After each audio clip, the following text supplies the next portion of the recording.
Hey guys, Andrethefarmer here, and today I'm going to talk to you about mango seedlings. So I don't really plant mangoes from seed in order to have a fruit be produced for two reasons.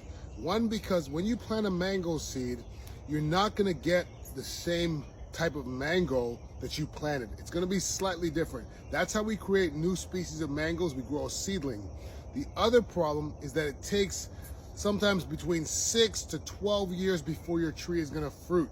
So when I plant seedlings, I plant them in order to graft onto them and put a mature piece of scion onto that seedling in order to have a tree that I know is going to produce in a relatively short period of time and have the fruit that I want on it. But this is the exception. This is a mango that I had that was really good, and I want to try to create a new variety. So I'm growing this seedling, and I'm going to show you today how I sort of shape a seedling to make it grow into the tree that I want it to grow into. So right now we've got 3 stalks coming up here, and they're all pretty straight without a lot of branching. You want your mango trees to be more of a mango bush than a mango tree. It's going to be way more efficient. You're going to get more fruit, and they're going to be at an accessible level. They're not going to be way up at the top of a tree.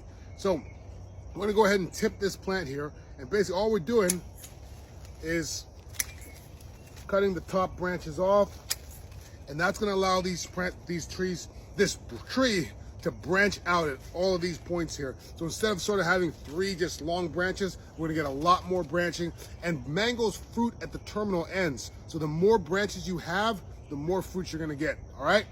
For more tips, follow me. See you guys. Bye.